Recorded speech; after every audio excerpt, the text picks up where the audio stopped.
Hello fellow Windies, my name's Peter Hart. I'm Starboard team rider and coach running clinics across the world and using these wonderful products. And today I'm going to talk about the Carve. Now the Carve is arguably the most iconic design in windsurfing. It first hit the shelves in 1999 and it just seemed to embody everything we love about free riding. It's fast, it's nimble and just easy, uncomplicated fun. And when I first joined Starboard in 2004, the 99 was the first board they gave me. And I immediately took it with me to New Zealand where I was running some clinics. And I used it everywhere from the open ocean and breaking waves right to those incredible alpine lakes. I went, wow, this truly is as good as its reputation. So you can imagine what 20 years more of tweaks and developments done to it. Now I've got with me here the Carve 129, the wood construction. The 129 is a great sort of all-round size, especially for sort of the average size adult. It could be their first drop-down board from the entry level. Plenty big enough to uphaul. It's big enough so you can mess around in light winds and practice those skills. And yet it's got all those key qualities that make it a proper planing machine. Now you may well have read the brochures and some of the stuff is quite complex and even we don't quite understand the smoke and mirror stuff going on underneath it all. But nevertheless, I picked out some key design features which I hope will make you understand just how good it is. Long flat section. Now the underside shape of the board determines how a board gets onto the plane and the feeling of the board once it is on the plane. And thanks to this long flat section, you'd say the Carve can give you a passive planing experience. Doesn't mean you're lazy or anything, it just means you can hook in, power up the sail, and thanks to that section it kind of glides gradually onto the plane. It also means that you can start with your feet in front of the straps like this, and then as it accelerates you move them back gradually into the straps and let it release onto less and less area. So it's a nice gradual move onto the plane, that compared to say the Isonic slalom board which has a much shorter planing flat. So you have to actually get into the straps with a very powerful sail to make it plane, but when it does plane it's like a racehorse out the traps. It shoots off, which is fine if that's what you want, but if you have power controls a little bit dodgy, it's pretty scary. The other thing we like about this Carve, if you're feeling your way, is that it's kind of connected to the water thanks to this rolled V, which parts the chopper a little bit. It means you don't have to sail so fully powered up. It's a much more comfortable ride, but as we shall see, it's not slow. It's got some features to give you those top gears. The domed deck. Now this is a really clever design feature because by lowering the mast foot you also lower the centre of gravity of the sail and rig and also the centre of effort, which makes for a more stable ride. But it also helps with water starting because the lower the mast foot is and the closer it is to the water, the higher you can raise the rig, which is of course what gives you the power. When we get onto the plane, what we want to happen is for the nose to lift and the board to release gradually onto that flat surface. And what we have here in the Carve are these concaves in the nose which feed air under the board and help that nose lift. So you're going to get planing earlier, but most importantly with a smaller rig. And if you're trying to improve your manoeuvres or just get planing with the least amount of fuss, being able to take out a smaller rig is the biggest help. The double-stepped tail.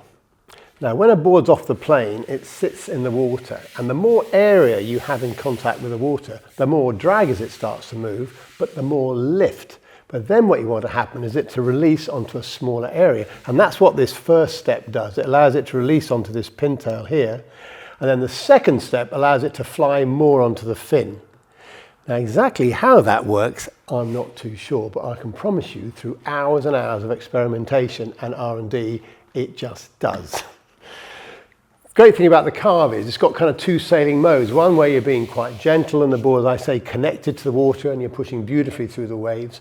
But then if you want to take it up a gear and power it up a little bit more, thanks to these steps, you can sail more and more off the tail and the fin and find those higher gears. Just by looking at the footstrap options, you should tell how a board likes to be sailed and how it's likely to perform. And on the Carve, you'll note that none of these foot strap positions are particularly extreme. That compared to, say, the Isonic slalom board or the Futura free race, where both sets of strap have options to be right on the rail, which is great. But the only way you can sail them like that is if you're fully lit, fully powered, and you're having to stand on the rails to resist the lift from a very powerful fin. Now, at the moment, I've set the Carve up for ease of sailing. Basically, the closer the straps are to the center line, the easier they are to get into. So on these front ones, they're forward and inboard. So it's a very easy transition from there into the strap with the front foot. And as the board starts to accelerate and you feel the lift, you'll find your heel resting against this heel bumper in the pad, which gives you a really solid connection. And then, if you're starting to sail a bit faster, a bit more powered up, and you feel the board starting to lift, then you can move them outboard a little bit, so your heel then makes that solid connection against the rail itself. Now, with the back straps. Now, who hasn't had a problem getting into the back straps? It's one of the major windsurfing hurdles. And on the Carve, they've given you the great option of having straps really close to the center line. So that transition again is very easy. That compared again to trying to get into a really outboard strap where any false move and your heel hits the water or you kick that edge and the board just shoots upwind. Now that's not only easy to get into, but also if you start to take this board out into, I don't know, a little bit wavier conditions, it starts to get choppier, even some breaking waves, and you're getting a little bit of air, involuntary or otherwise. Having the straps right inboard in this position here is a sort of wave setup. So as you take off, you can then, with the toes of the back foot, start to think about leveling the board off and getting the windward edge up so air gets under the board and you're controlling your flight and getting your first jumps. Jibing. Well, there's a hint in the title.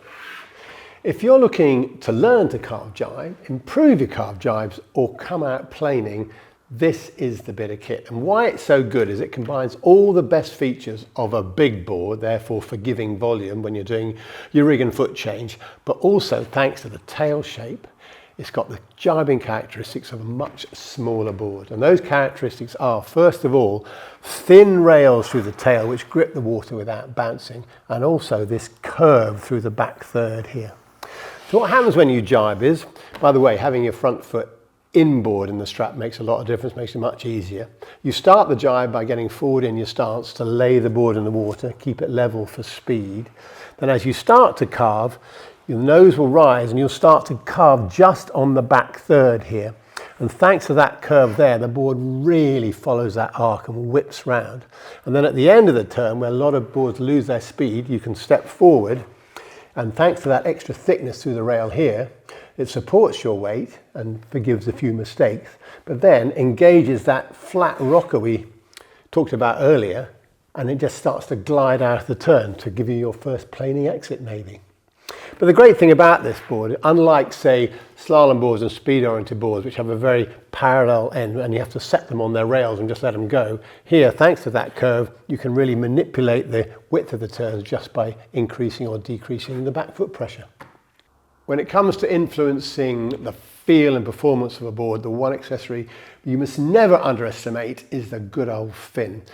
Now the Carve comes with what we call a freeride power, which just basically aims to combine the best features of a slalom fin and a wave fin. The upper section, straight edge, powerful to turn that power from the sail into lift like a slalom fin. The bottom section with the curve is all about control. What it means is that the water stays attached to the tip for a little bit longer, which causes a bit of drag, but also holds the board in the water, which is especially important when you're going for jibes.